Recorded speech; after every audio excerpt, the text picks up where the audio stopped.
Episode 7, Weygandt Case. Unknown location, Peru. This case happened in an unknown location inside Peru, where the US has a military radar installation. Lance Corporal Weyland enlisted in the Marine Corps under the Delayed Entry Program of 1994. After several years of training and recovering from injuries, he was assigned to the 2nd Marine Air Wing 28th Marine Air Control Group at Cherry Point, North Carolina.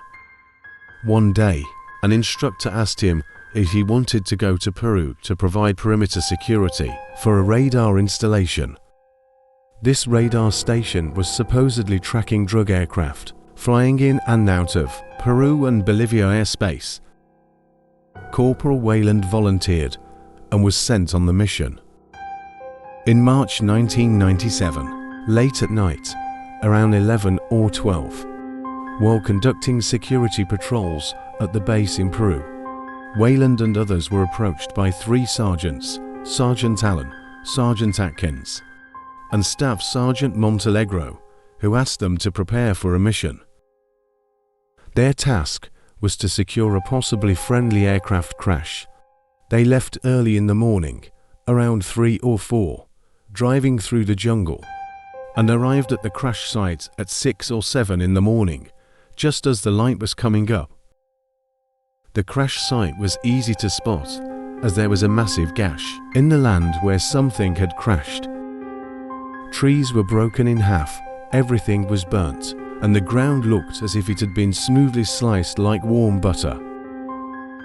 Corporal Weyland and Sergeant Atkins led the group, about 10 to 20 meters ahead, equipped with maps, radios, and compasses to avoid getting lost. They were the first to see the object, but it was on the other side of a 200-foot ridge made of solid granite.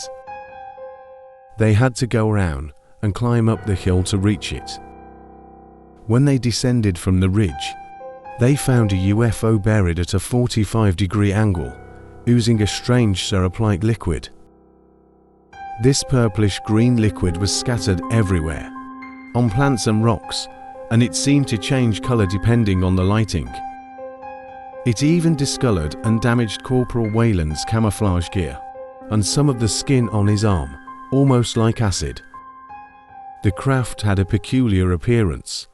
It was made of smooth metal, but had some bumps, notches, vents, and hatches. Surprisingly, it didn't shine when hit by sunlight. The craft had an aerodynamic look, resembling a combination of an egg and a teardrop. At this point, something very strange happened. Corporal Weyland believed that the creatures inside the craft were trying to communicate telepathically with him, seeking help and reassuring him that everything would be fine. Sergeants Allen and Atkins started shouting and urging Corporal Weyland to get out, appearing scared that he might get hurt. He climbed back up the cliff and saw personnel from the Department of Energy and a group of 30 men in biological containment suits with breathing apparatus marching towards the craft.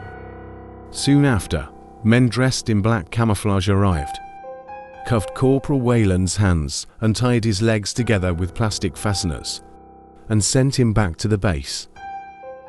Upon returning to the base, Corporal Weyland was taken to an interrogation room where he was intimidated, threatened, and forced to sign a non-disclosure agreement (NDA), swearing never to reveal what happened. The government official also placed him among Air Force personnel to keep him segregated. During this time, he noticed something peculiar. People from different nationalities, including Chinese and German, were mixed up in the same base. Sometime after returning to the US, Corporal Weyland attempted to contact Sergeant Allen, but was met with anger and told never to return. Reflecting on the events, he speculated that the crashed craft might have been shot down by some sort of artillery.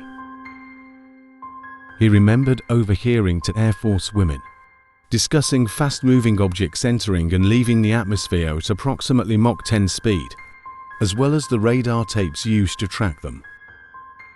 The command center, where he heard this information, was built underground and featured top-of-the-line radar technology, mainly used to track drug aircraft.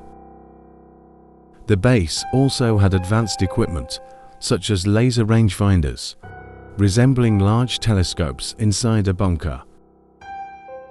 Looking back on the situation, Weyland found it strange that the Chinese, Peruvian, and other nationalities were conducting training in the jungle, making it seem like a multinational operation. Following the distressing experience, and eventually leaving the Marine Corps, Weyland fell into depression, resenting his involvement in this secret, clandestine operation. Don't forget to click like, subscribe, and to turn on the notifications. I will see you on the next episode of UFO Real.